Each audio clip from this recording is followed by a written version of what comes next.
Barangay Makutay ng Rizal, Kalinga. Ayan guys. Makutay na pala ito. Makutay.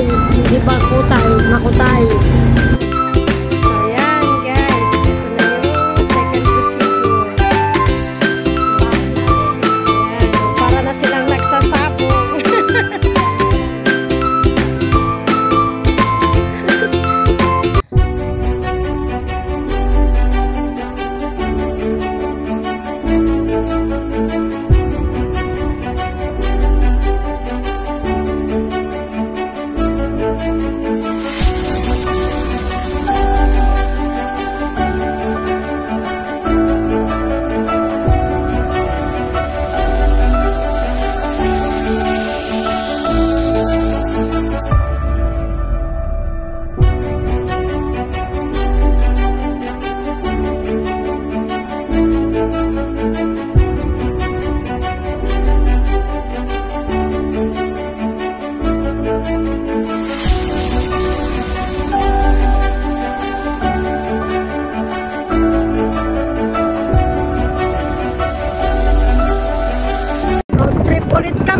Punta kami ng Parog-Parog, Solana on our way.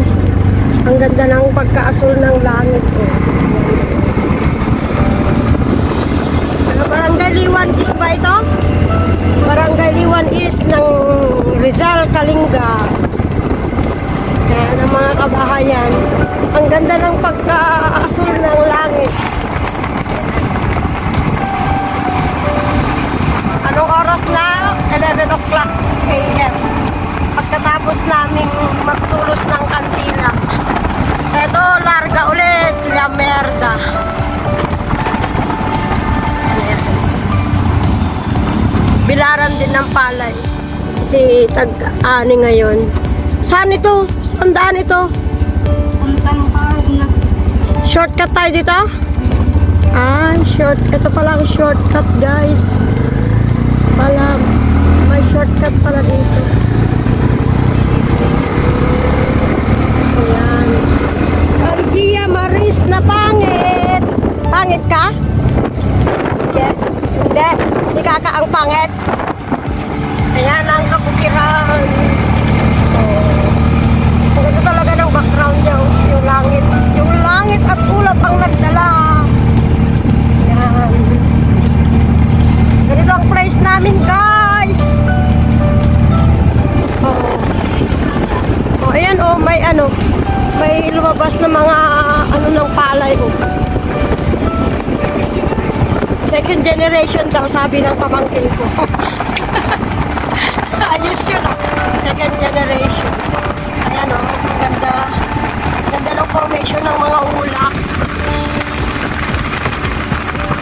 Pagkatapos namin magbenta ng kulay, ulit na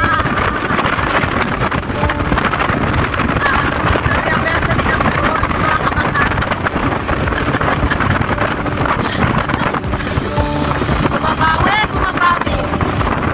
Sa panahon hindi nakauwi. Masukal na daan. Ulitin natin itong maliit na sasakyan.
nagkakaila. Dahil mahirap lang kami noon. Ayan. Ito ang bahay ng ex-boyfriend.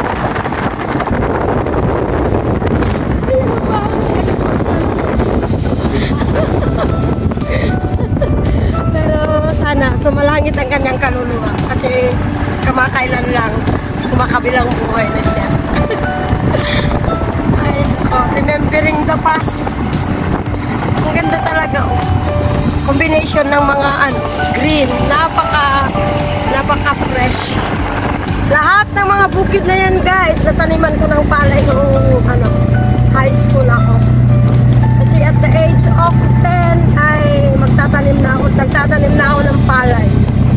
Gawa ng mas maaga akong naulila. Kaya lahat yan, lahat ng mga bukid na to, pagkaani ng palay at saka pagtatanim, naranasan ko lahat sa lugar na to.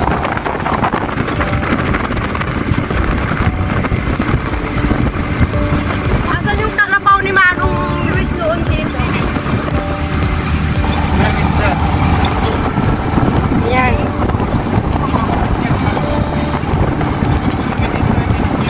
Oh. Dito noon, guys, dito ang may may maliit na bahay dyan noon. Diyan kami natutulog pag panahon ng tag-ani at pagtanim. Kasi malayo sa amin, kaya hindi na kami tutulog. Natutulog na kami dyan, lalo na pag tumula ng panahon.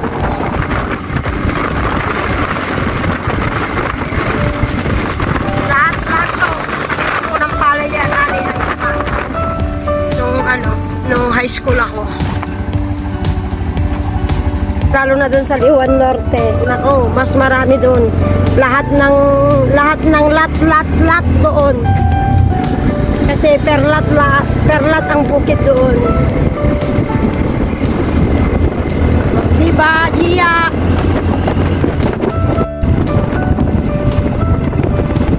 May mga hindi pa nagtadi dito bagong tanim.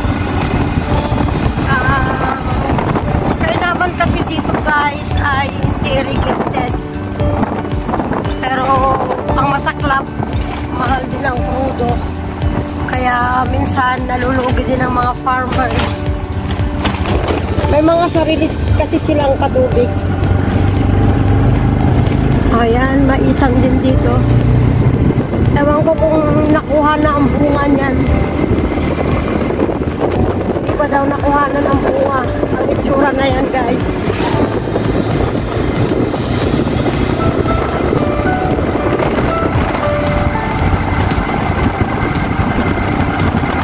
Ayan. Huwag ng bata!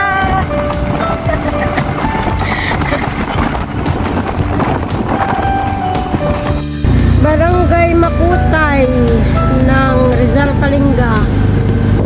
Ayan, guys. Makutay na pala ito. Makutay. Hindi pa Kutay. Makutay.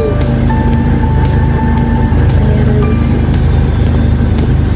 Kalimutan ko na ang pangalan ng mga lugar dito. Hindi kami makaabante. Kasi ayan, may sinusundan kami. Kaya hindi kami makalusot, guys. Malalaki na rin ang mga bahay dito. Gaganda na rin.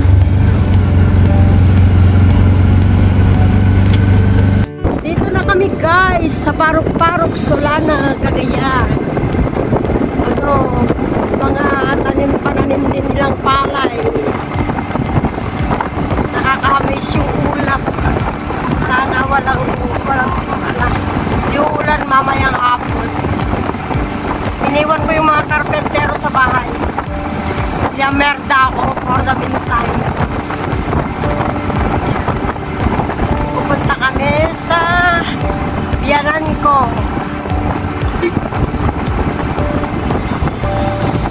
Pupunta kami sa biyanan ko. Ganda talaga ng pag green na green ang kapaligiran, ang ganda ng view.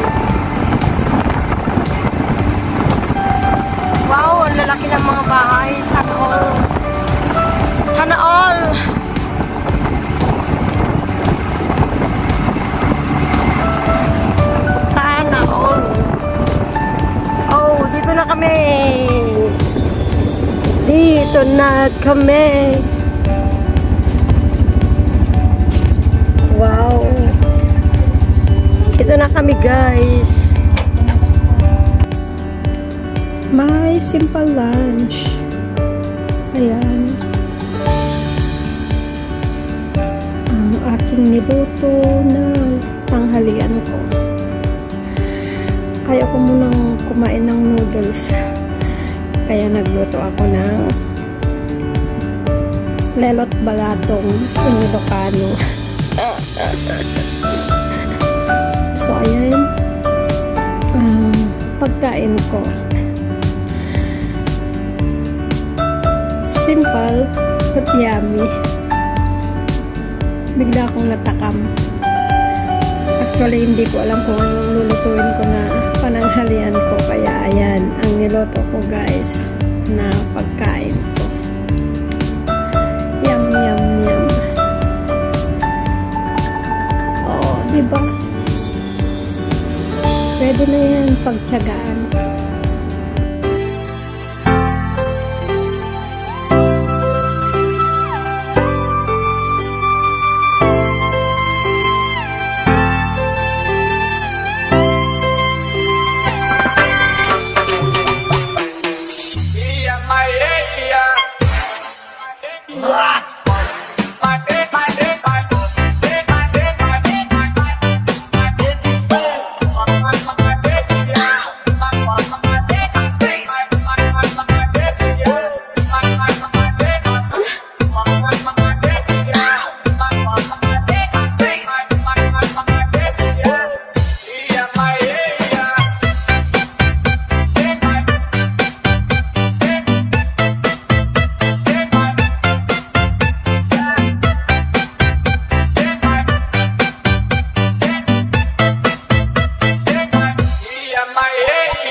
Yes!